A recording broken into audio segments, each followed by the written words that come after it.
Good afternoon, Year 4. This afternoon, you're going to be doing a scientific experiment, and you're going to be doing this because you are going to be answering the question and learning how you can recreate the shadow scene in The Gruffalo's Child, because you're going to be acting out your play that you have been writing in your English lessons.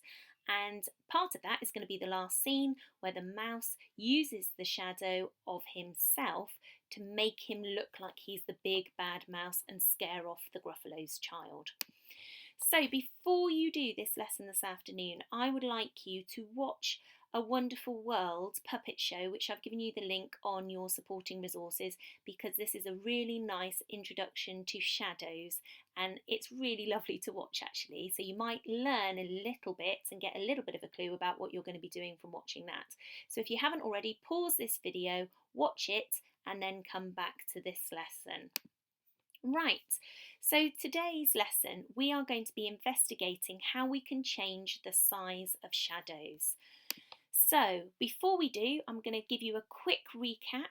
You need to remember that light travels in straight lines, and that is important for us so that if anything gets in the way of those straight line beams, like an opaque object, our ball, then the light cannot pass through and a shadow is formed behind it. So remember, for a shadow to form, you need an opaque object, and where the light cannot travel, a shadow is formed behind it. It's the absence of light. For today's lesson, you're going to need a few bits and pieces, and the bits and pieces that I have got that I used for this experiment, which I did in the house a minute ago, I used a tape measure and a ruler, but you don't have to have both, you can use the same thing. You definitely need a torch or a light source. I use a large piece of paper, and I'll explain why I did that. And the only big piece of paper I could find in the house was greaseproof paper for cooking, but that seemed to work okay. And you're going to need a pencil, and you're going to need an opaque object to create the shadow. And I've used a little cutout picture of the big bad mouse, and I stuck him onto a piece of cardboard so that the light cannot pass through, so he's completely opaque. So the first thing that you're going to have to do is you're going to have to try and create a shadow. Now you can, I'm just moving me out of the way again. I've done this on my kitchen table. I balanced my torch on top of a cup. I used the tape measure to show the distance from the torch to the object, and I lined my torch up, although it doesn't look like it in this picture. I lined the torch up so it started, the end of the torch was at 0, and then I used a nice plain wall, my dining room wall, to create the backdrop so that I could see the shadow. So you can see how I set that up there.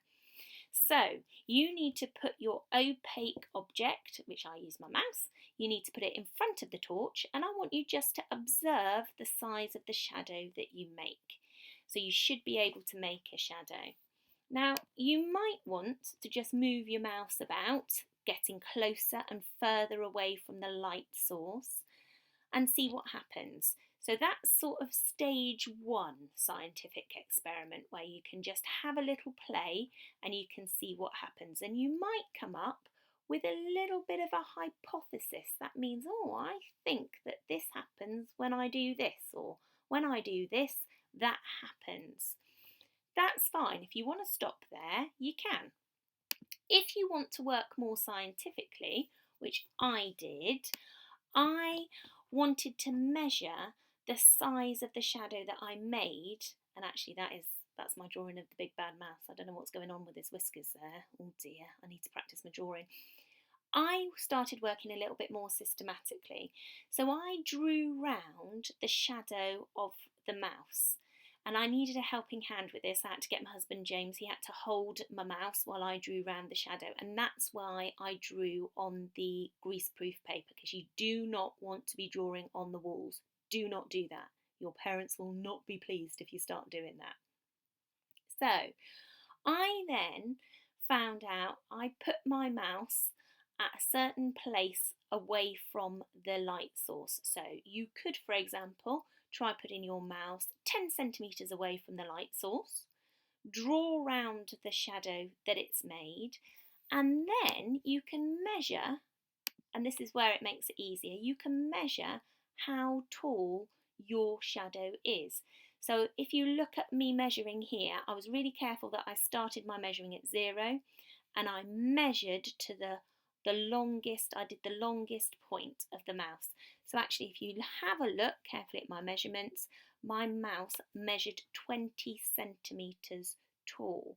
So he was 20 centimetres tall at that point, or the shadow was 20 centimetres tall from that point away from the light source. And I'm not going to give you any clues, it's really hard not to tell you the answers for this, and I want you to find out for yourself.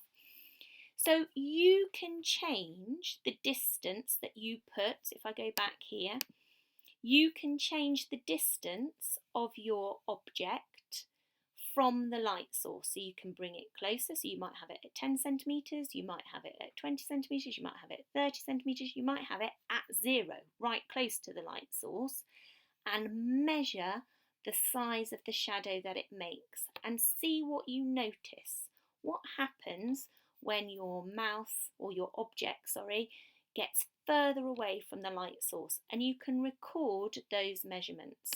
Now you can do it if you want to in a table. So you could say, right, I put my object at 5 centimetres away from the light source and the shadow was this tall. I then moved my object 10 centimetres away from the torch or the light source and the height of the shadow was this many centimetres. And then hopefully you will start seeing a little bit of a pattern, or you will see what is happening.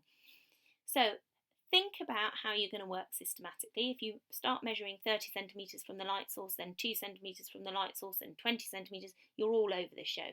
Try and work in a systematic way, either from further away to closer or closer to further away. And remembering, you want to be able to answer the question, how can you make the shadow, or how can you make the shadow of your mouse bigger for your play script? So you're going to have to know how to do that. And how are you going to use this knowledge when you've got it? What is that going to teach you for acting out your play, or for doing the play that you're going to be doing on Thursday and Friday? So the very least I want you to do this afternoon is to tell me, what did you notice about the size of the shadow compared to where it was with the light source? If you want to take your learning a little bit further, you will have a systematic way of recording your measurements, and you'll have more than one, telling me how far away your object was from the light source and how tall the shadow it was, or how tall the shadow was created from it. So hopefully you get the general gist, and I would love to see either some pictures of you doing this or what you have noticed. I'd love to see that. So good luck, happy investigating, and I'll see you all in the morning. Cheerio.